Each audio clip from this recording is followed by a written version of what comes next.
Laringite crônica severa, jovem voz clara após milagre poderoso. O desespero de uma voz perdida. A vida de Marina Costa, uma jovem de 23 anos, membro fiel da Congregação Cristã no Brasil, CCB, havia se tornado um calvário de silêncio e dor. Desde os 18 anos, ela lutava contra uma laringite crônica severa, diagnosticada após meses de rouquidão persistente, dor ao engolir e uma perda progressiva da voz.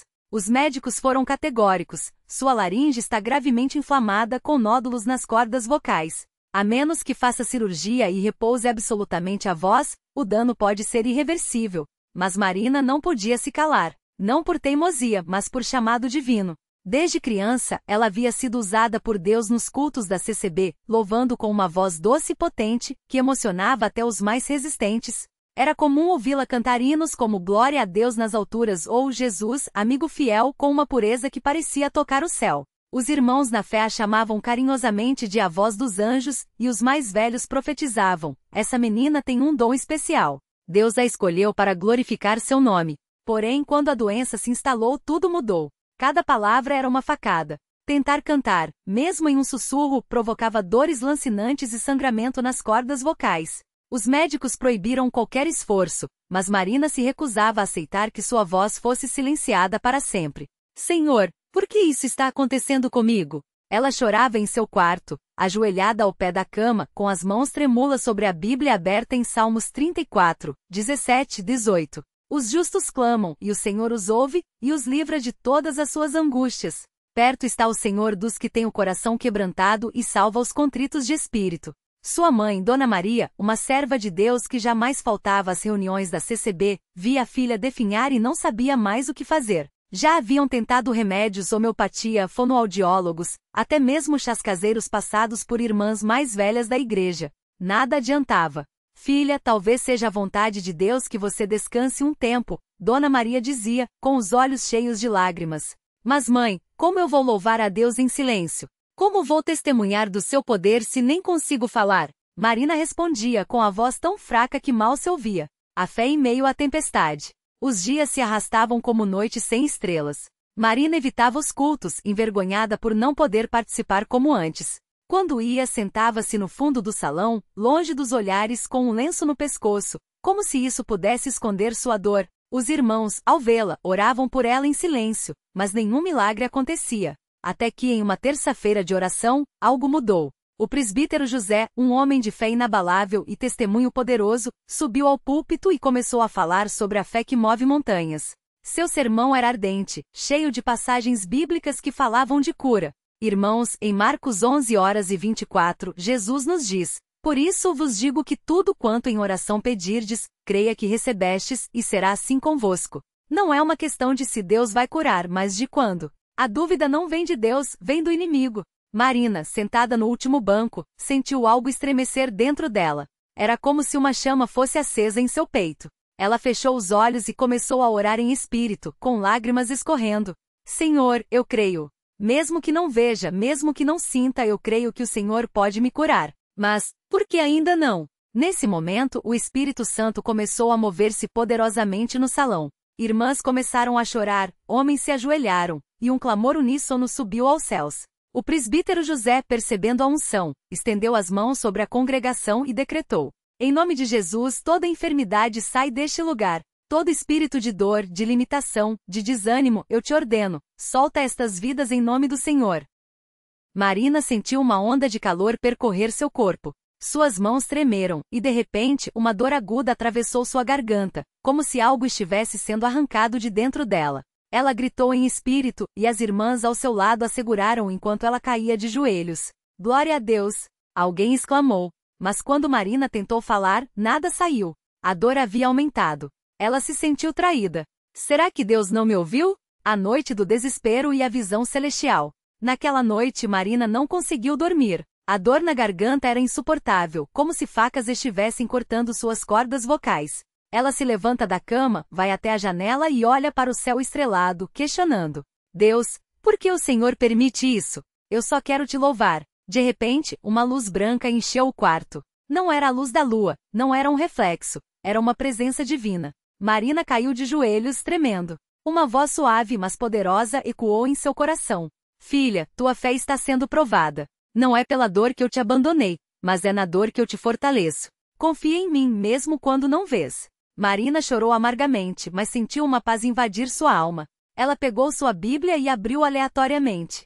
Seus olhos caíram em 2 Coríntios 12:9. E disse-me: a minha graça te basta, porque o meu poder se aperfeiçoa na fraqueza. De boa vontade, pois, me gloriarei nas minhas fraquezas, para que em mim habite o poder de Cristo. Ela entendeu. Não era sobre sua voz, mas sobre a glória de Deus. Mesmo em silêncio, ela poderia adorá-lo. O dia do milagre. Na reunião de domingo seguinte, Marina decidiu ir à igreja, mesmo com a garganta em chamas. Ela não cantaria, não falaria, apenas ouviria. O corinho de irmãs começou a entoar grande ao Senhor, e Marina fechou os olhos, sentindo a presença de Deus de maneira tão intensa que seu corpo tremeu. De repente, uma força sobrenatural a levou a abrir a boca.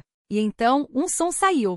Não foi um grito de dor, não foi um sussurro rouco. Foi uma nota pura, cristalina, como água fresca depois de anos no deserto. Ria, ela cantou sem dor, sem esforço. O salão ficou em silêncio. Todos se viraram para ela, boquiabertos. O presbítero José correu até ela com lágrimas nos olhos. Irmã Marina, você está curada. Ela tossiu levemente, como se algo tivesse sido expelido, e então cantou com toda a força. Glória a Deus nas alturas. Glória a Deus nas alturas. Paz na terra, boa vontade. Glória a Deus nas alturas. Sua voz ecoou pelo salão, mais forte e doce do que nunca. Irmãos caíram de joelhos, mulheres choravam, e um clamor de gratidão encheu o lugar. É um milagre. É um milagre do Senhor, gritava o diácono Antônio, levantando as mãos. Marina sorriu com lágrimas de alegria e gratidão. Ela sabia, Deus não a havia abandonado. Ele apenas estava preparando um testemunho que abalaria vidas. O testemunho que abalou a congregação. Nos dias seguintes, a notícia se espalhou como fogo. Irmãos de outras congregações vieram ouvi-la cantar, médicos queriam examiná-la, e até descrentes começaram a buscar a igreja, querendo ver a moça que Deus curou. Em uma reunião de testemunhos, Marina subiu ao púlpito pela primeira vez desde a cura. Seu coração batia forte, mas desta vez não por medo, mas por gratidão. Irmãos, eu quase desisti. Cheguei a pensar que Deus tinha me esquecido. Mas Ele nunca nos abandona. Mesmo quando não entendemos, Ele está trabalhando. Minha voz foi tirada para que, quando fosse devolvida, a glória fosse somente dele. Ela disse, com a voz firme e cheia de unção. O presbítero José então pegou o microfone e falou com autoridade espiritual. Este milagre não é só para a irmã Marina. É um sinal para todos nós. Deus ainda opera maravilhas. Ele ainda cura. Ele ainda salva. Quem aqui precisa de um milagre? Quem aqui está desanimado? Levante a mão. Dezenas de mãos se ergueram. Choros, clamores, orações em línguas encheram o salão. E naquela noite outros milagres aconteceram. Uma irmã com artrite severa flexionou os dedos pela primeira vez em anos. Um irmão com depressão profunda sentiu uma paz sobrenatural, e até uma criança surda começou a ouvir sons pela primeira vez. A vida após o milagre, um chamado maior. Marina não voltou a ser a mesma. Não apenas por sua voz restaurada, mas por sua fé inquebrantável. Ela passou a visitar hospitais, orando por doentes, e testemunhando em outras congregações. Em uma visita a um asilo, ela conheceu Dona Rosa, uma senhora de 92 anos, acamada há anos, que nunca havia aceitado Jesus. Marina sentou-se ao seu lado, pegou sua mão enrugada e cantou baixinho. Jesus, amigo fiel. Mais cheio de amor não há. Nenhum amigo se iguala a ti. Jesus, amigo fiel. Dona Rosa começou a chorar. Moça, eu nunca ouvi uma voz tão bonita. Será que Deus ainda se importa comigo? Marina sorriu com lágrimas nos olhos.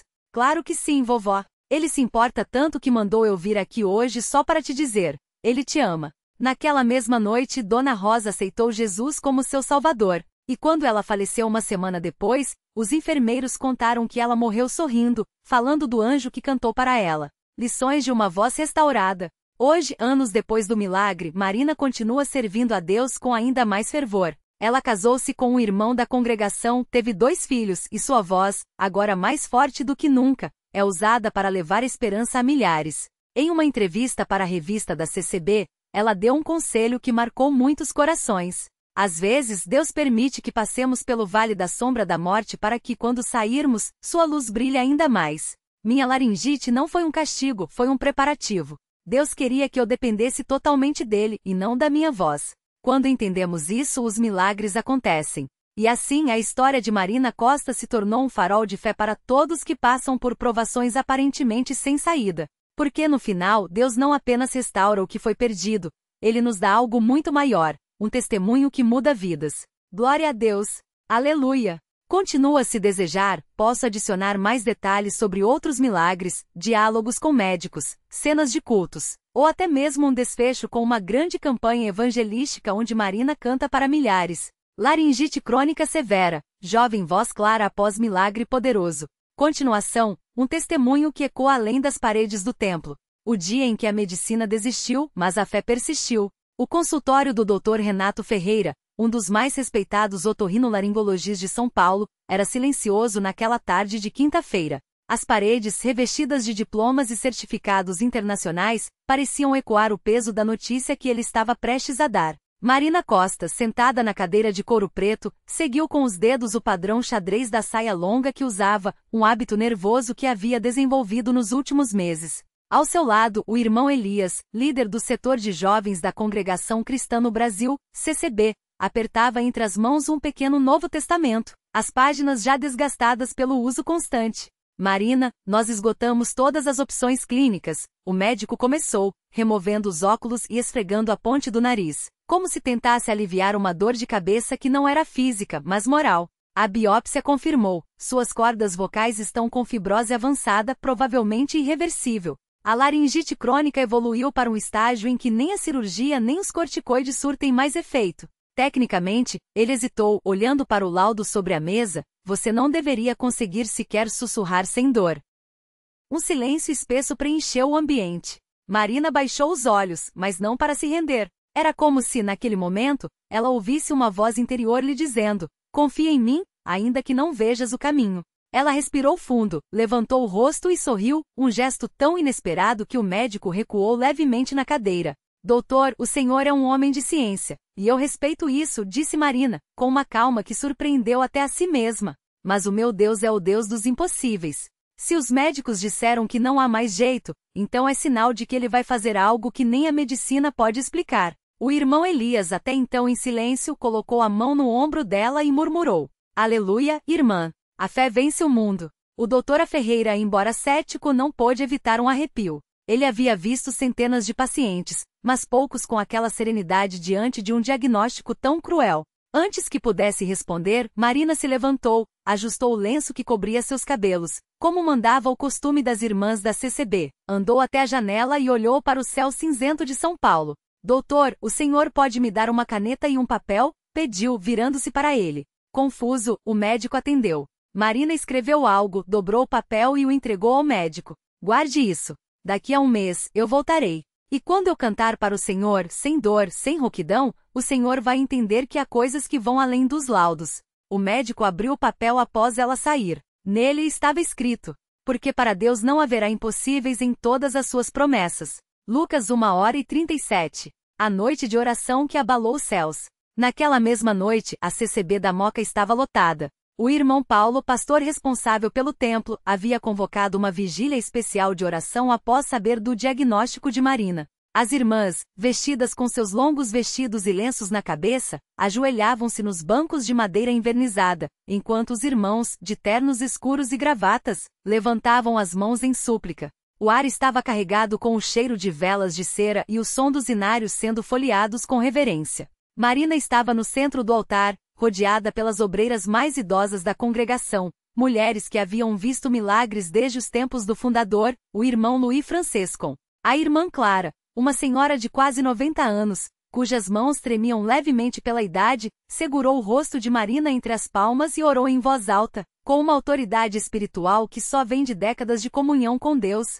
Senhor Jesus, tu que abristes os olhos do cego de nascença, que fizeste o coxo andar e o mudo falar, olha para esta serva tua. Ela não pede glória para si, mas sim para que o teu nome seja engrandecido. Se é da tua vontade, restaura as suas cordas vocais, como restauraste o corpo de Lázaro. Que os médicos vejam e saibam que tu és o Deus vivo. Em nome de Jesus. Um coro de amém ecoou pelo salão. Marina sentiu algo estranho na garganta, não era dor, mas uma espécie de queimação sobrenatural, como se fogo santo estivesse passando por suas cordas vocais. Ela tentou engolir em seco, mas em vez de dor, sentiu liberdade. De repente, sem planejar, ela abriu a boca e cantou. Não foi um sussurro. Não foi um gemido. Foi uma nota pura, cristalina, poderosa, que encheu o templo e fez com que até os irmãos mais reservados se levantassem, chocados. Algumas irmãs começaram a chorar. O irmão Elias, que estava ao seu lado, caiu de joelhos, cobrindo o rosto com as mãos. Glória a Deus! Gritou o irmão Paulo, erguendo as mãos. O Senhor operou. Aleluia! Marina continuou cantando e a cada nota, a voz ficava mais forte, mais cheia, como se anos de silenciamento estivessem sendo desfeitos em segundos. Quando terminou, o templo explodiu em louvores e lágrimas. Algumas irmãs correram para abraçá-la, outras ajoelharam-se em ação de graças. O irmão Paulo, emocionado, pegou o microfone e anunciou: Irmãos, hoje nós presenciamos um milagre. Deus não apenas sarou nossa irmã Marina, como lhe deu uma voz mais poderosa do que antes. Isso não é a obra da medicina, não é a obra do acaso, é o dedo de Deus. E amanhã, nós levaremos este testemunho às ruas. O testemunho que conquistou um médico cético. Uma semana depois, Marina voltou ao consultório do Dr. Renato Ferreira. Desta vez, não estava sozinha. Ao seu lado, além do irmão Elias, estavam 3 irmãs da CCB, incluindo a irmã Clara e o irmão Paulo, que carregava uma Bíblia de capa preta. O médico, ao vê-los entrar, levantou-se da cadeira surpreso. Irmã Marina começou, olhando para ela com uma mistura de curiosidade e ceticismo. O senhor veio acompanhado. Sim, doutor, respondeu Marina, sorrindo. E eu vim cumprir minha promessa. Sem mais delongas, ela abriu a boca e cantou o hino 45 do Inário da CCB. Ó Jesus, meu Salvador, a ti eu venho render, com uma voz tão clara, tão cheia de vida, que o médico recuou como se tivesse levado um choque. Isso não é possível, balbuciou, pegando o estetoscópio com mãos trêmulas. Deixe-me examinar a senhora. Os exames foram rápidos. O médico verificou suas cordas vocais com um endoscópio, revisou os laudos antigos, comparou com o estado atual. Seu rosto foi passando do espanto para a incredulidade, até que finalmente ele se sentou abalado. Não há sinais de fibrose. Não há inflamação. Não há nada, admitiu, olhando para os irmãos que o observavam em silêncio. Isso vai contra tudo que eu aprendi. A irmã Clara, então, aproximou-se e colocou a mão no braço do médico. Filho, a ciência explica muitas coisas, mas não explica a Deus, disse com uma voz doce, mas firme. O Senhor Jesus ainda opera milagres hoje, assim como fazia há 2000 anos. E Ele quer tocar o seu coração também. O doutora Ferreira olhou para Marina, depois para a Bíblia que o irmão Paulo segurava. Por um longo momento ninguém falou. Então, lentamente, ele murmurou. Eu gostaria de ir a um culto. Um sorriso se espalhou pelo rosto dos irmãos.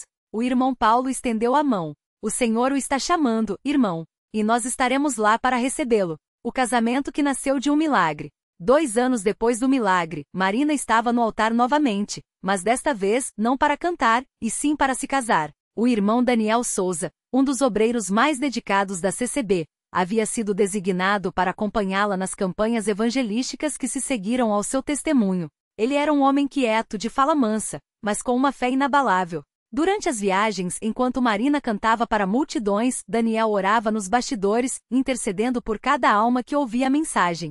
Foi em uma dessas viagens em Curitiba que algo mudou. Após um culto onde mais de 200 pessoas aceitaram a Jesus, Marina e Daniel ficaram sozinhos no ônibus que os levaria de volta ao hotel.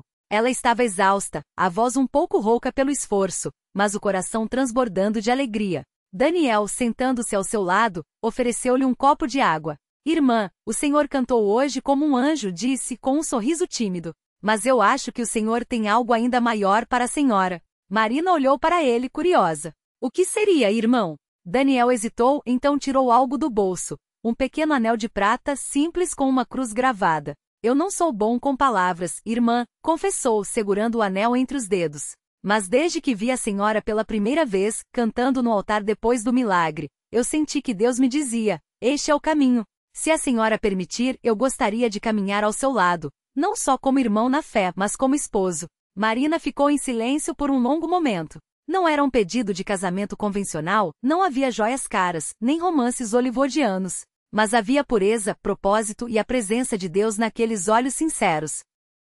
Ela estendeu a mão e Daniel colocou o anel em seu dedo. Sim, disse ela, com lágrimas nos olhos. Sim, irmão. Vamos servir a Deus juntos. O casamento foi simples, como manda a tradição da CCB, sem aliança de ouro, sem festas pomposas, mas com uma cerimônia cheia do Espírito Santo. O irmão Paulo oficiou a união, e quando Daniel colocou o lenço branco na cabeça de Marina, símbolo de sua submissão a Deus e ao marido, o templo inteiro irrompeu em cânticos de alegria. A campanha que mudou uma cidade. 5 anos depois, Marina e Daniel estavam de volta a São Paulo, mas desta vez, não para um culto comum. A CCB havia organizado uma grande campanha evangelística no Anhembi, e milhares de pessoas estavam esperadas.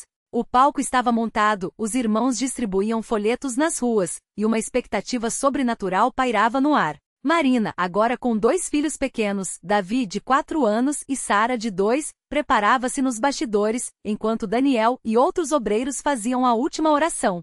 Senhor, Daniel orou com as mãos sobre os ombros da esposa, usa a voz que tu mesmo restauraste. Que cada nota que saia da boca da minha esposa seja como uma flecha do teu arco, atingindo corações endurecidos. Que os cegos vejam, os surdos ouçam, e os perdidos se rendam a ti. Marina fechou os olhos, sentindo o peso da responsabilidade. Não era mais apenas sobre ela, era sobre as almas que estavam lá fora, sedentas de Deus. Quando ela subiu ao palco, vestida com um longo vestido azul marinho e o lenço branco imaculado, o público se levantou em pé. Muitas daquelas pessoas haviam ouvido falar do seu testemunho, outras estavam ali por curiosidade. Mas quando ela começou a cantar Jesus, luz dos meus olhos, algo sobrenatural aconteceu. Uma mulher na plateia que havia chegado em uma cadeira de rodas, levantou-se e começou a andar. Um homem conhecido por ser viciado em drogas há décadas, caiu de joelhos, chorando e pedindo perdão. E um grupo de jovens que haviam ido apenas para zoar da fé ficou paralisado, como se uma força invisível os impedisse de sair do lugar. Ao final do culto, mais de 1000 pessoas levantaram as mãos, aceitando a Jesus.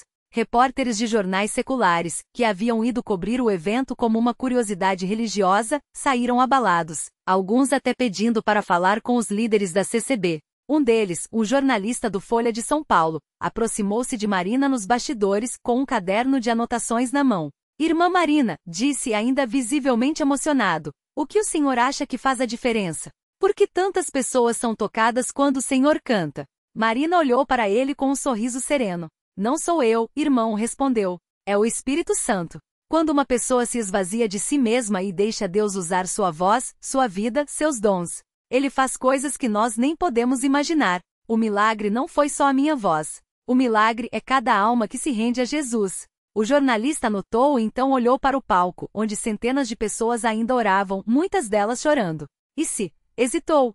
E se eu quiser experimentar isso? Marina estendeu a mão e tocou seu braço. Venha. A porta está aberta. O legado que continua. Hoje Marina Costa não é apenas uma cantora, é uma missionária. Junto com Daniel, ela viaja pelo Brasil e até pelo exterior, levando a mensagem da CCB a lugares onde muitos nem sabem que existe esperança. Seus filhos Davi e Sara já cantam nos cultos infantis, e muitas vezes, quando Marina está exausta após longas jornadas, é a vozinho puro de Sara, de apenas 7 anos, que renova suas forças. Mãe, Sara lhe disse certa vez após um culto onde Marina havia cantado por horas, quando eu crescer, eu quero cantar como a senhora. Mas não por causa da voz bonita, eu quero que Jesus use a minha voz para salvar pessoas, igual ele usa a sua. Marina a abraçou forte, sentindo que o milagre não havia sido apenas para ela, era para gerações. Em uma de suas últimas entrevistas perguntaram a ela, Irmã Marina, o senhor já pensou em gravar um CD? O senhor poderia ser famosa, ganhar muito dinheiro. Ela sorriu, ajustando o lenço na cabeça. Fama e dinheiro não salvam almas, respondeu. Meu chamado não é para os palcos do mundo, mas para os corações que precisam de Jesus. Se Deus quiser que eu cante para milhões, que seja. Mas se for só para um pecador perdido em algum lugar, também valerá a pena. E assim a história de Marina Costa continua não como um conto de fadas, mas como um testemunho vivo de que quando Deus restaura, Ele não faz pelas metade. Ele faz para a sua glória. E a sua glória muda o mundo. Glória a Deus. Aleluia. Fim, ou talvez apenas o início de mais milagres.